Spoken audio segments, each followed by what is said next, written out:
Selamat malam Ibu. Malam. Ibu siapa namanya? Bu Mila. Ibu Mila ya. Ibu Singkat Mila. namanya. Ibu Mila adalah istri dari Pak Jayus ya. Tadi Pak Jayus dari kemarin dan sekarang sudah banyak cerita tentang ibu, tentang konsep-konsep berumah tangga dan lain sebagainya yang spesial, dalam arti ini spesial dengan seorang difabel netra. Nah, saya mau tanya dengan ibu, apa sih suka dukanya mendampingi seorang, mohon maaf, difabel netra? Tapi kalau menurut ibu, saya yakin punya cerita sendiri ya Bu ya. Silakan. Ya, kalau sukanya itu dia kan sabar. Sabar. Ya, senang humor. Sabar dan humor itu. Ya, penghibur. Terus mengerti tentang isi hatinya istri. Oh gitu. Ya, terus dukanya ya. Semua terwakili. Semua terwakili. Ibu, kenapa dulu memutuskan mau menikah dengan seorang difabel netra, atau sebelumnya sudah kenal dulu atau bagaimana? Keputusan? Oh, ya.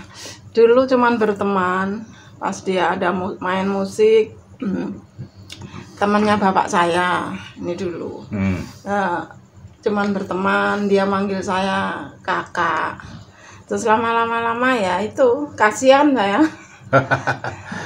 Kasihan. Terus juga dia teman curhat saya. Oh gitu. Waktu saya punya pacar dulu, saya sering curhat sifat laki-laki itu bagaimana gitu.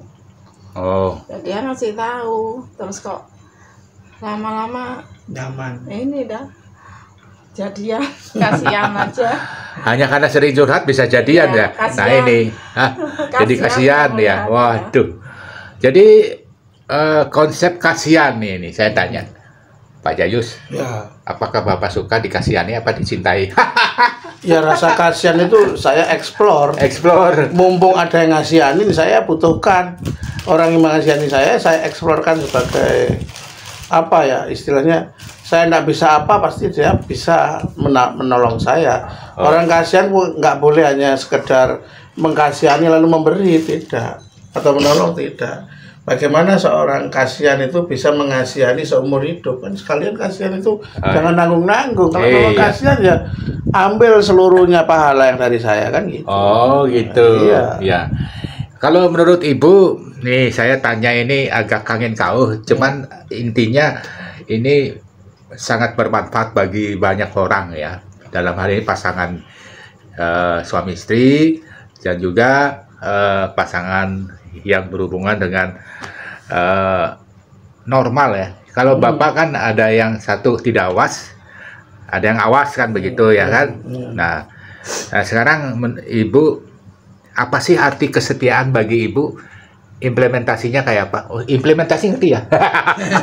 Ya istilahnya penjabarannya Penjabar. orang bagaimana jadi orang setia dengan orang yang tidak kelihatan. Ya, gitu. Bahasanya kayak gitu. Bapak pinter ya daripada saya ya.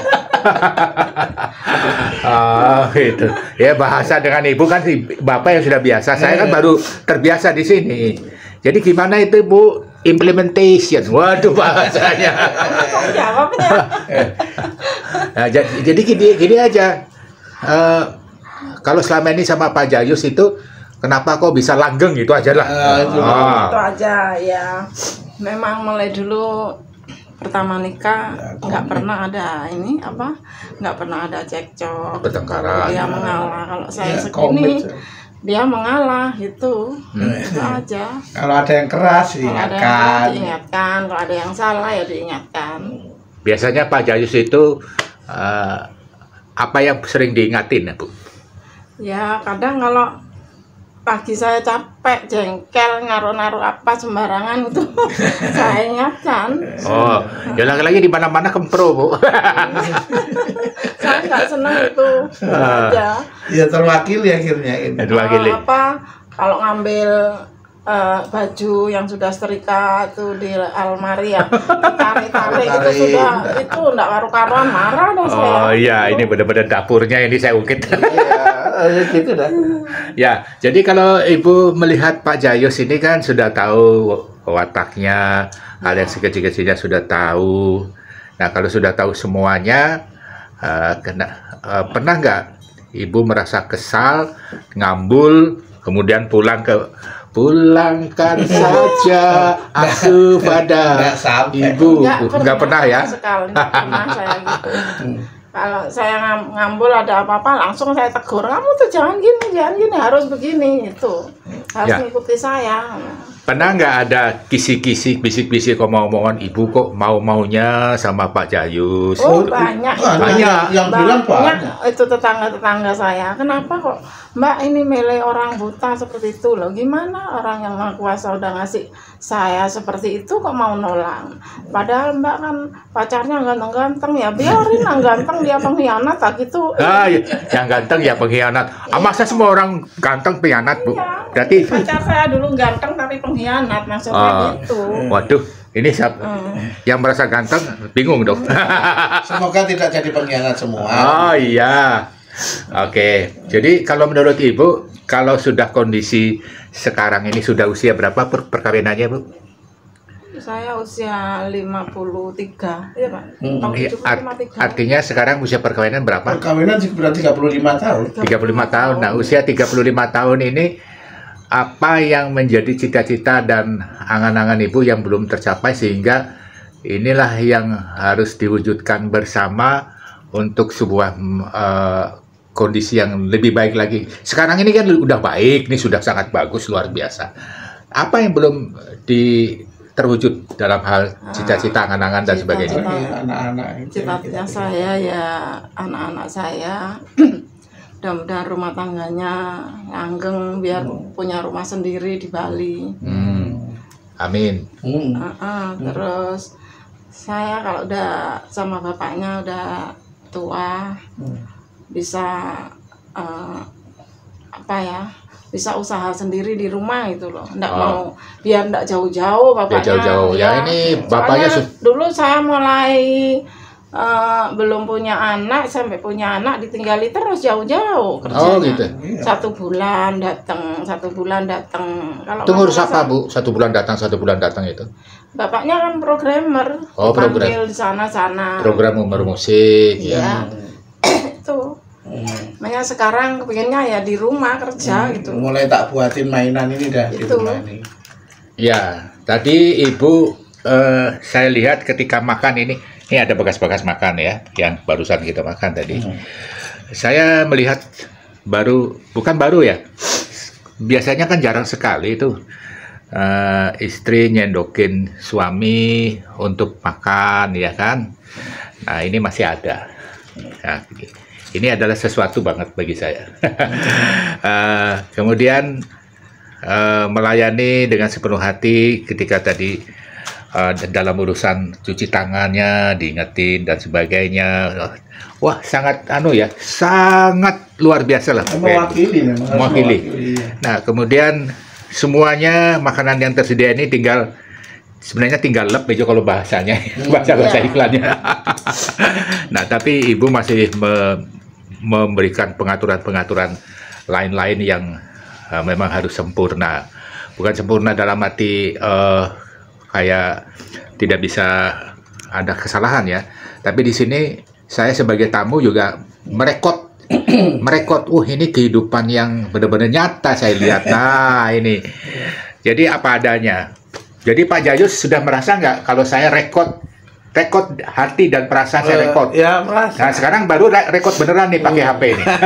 Sebenarnya min plusnya nikah sama orang tunanetra di situ, Pak. Ya. Kebiasaan menyediakan, memberitahu, terus menyiapkan itu ndak pernah surut dari awal.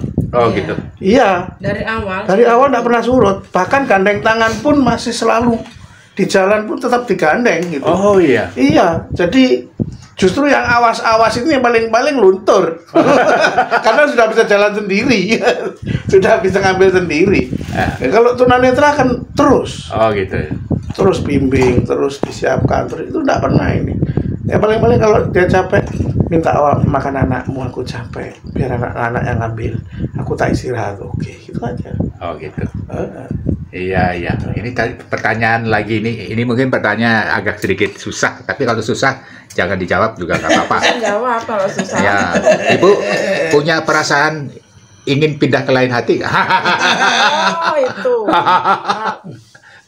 Gimana ya? Tidak. Atau mungkin kesel? Kesel dengan kondisi ya? Kayaknya enggak ada. Soalnya malu sama anak-anak. Jadi kalau saya kan bilang kalau tidak bisa jawab dan itu ya diam saja. Itu udah aturan baku. Ya kan. Jadi Pak Jayus tadi bilang bahwa perasaan ingin selingkuh dan sebagainya itu bahasa yang lumrah tapi tidak pernah dijalani. Itu bagus. Iya. Mantap juga ya. Iya. Makanya sudah tercukupi, ngapain kemana-mana. Jangan kelahi ya Bu ya. Kalau jadi gini loh, sebenarnya perselingkuhan itu timbul itu dari 3 kata kok. 3 kata apa? 1, kurangnya pelayanan. Terus kedua, miskomunikasi. Ketiga, kawan bayi. Nah itu kawan bayi itu memang suka selingkuh, walaupun orang bener ya tetap selingkuh. Oh gitu ya. Iya. Tulisnya apa percaya dengan bawaan bayi Pak? Ya karena apa? Kadang-kadang Tuhan itu membuat orang itu ditakdirkan senang selingkuh itu buat contoh. Kadang kalau Tuhan itu begitu, kalau ngasih sekolah suruh ngeliat orang lain. Ini tak takdirkan husnul khotimah, ini tak takdirkan husnul macam-macam kan, kalau namanya takdir itu. Nah, kan kita berharap semoga kita tidak ditakdirkan bakat selingkuh kan gitu. Ya. Oke, rumah tangga dimanapun saja selalu ada pernak-perniknya, naik turunnya, fluktuasi, bukan fluktuasi dari uang dolar Amerika dan rupiah saja yang berfluktuasi ya, tapi juga kondisi kebahagiaan, mood tidak moodnya sebuah pekerjaan di dalam rumah tangga ya. Nah, Ibu, ini pertanyaan bukan pertanyaan terakhir, mungkin ada jilid kedua. Nah, Ibu melihat kondisi saat ini Pak Jayus ini kan seorang musisi, kemudian Ibu nih ibu rumah tangga biasa. Kalau Ibu sebagai ibu rumah tangga biasa itu dalam bahasa orang-orang katanya itu sudah melakukan pekerjaan yang luar biasa, ngurus rumah tangga, ngurus ini dan itu.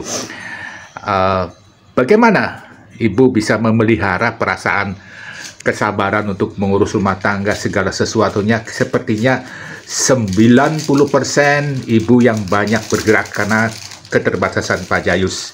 Ini bagaimana Ibu menyikapi kondisi ini?